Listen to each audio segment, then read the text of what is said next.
இருளை விலக்கி உலகை எழுப்பும் ஞாயிறு அங்கே குடியிருப்பான். அவன் ஆனை முகத்தனின் அடியவர் மனத்தில் ஒளியாய் வந்து கொலுவிருப்பான்.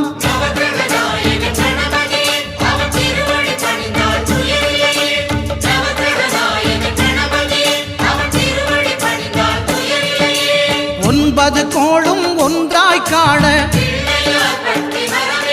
அங்கு கற்பகம் என்னும் கடவுளின் மெய்யில்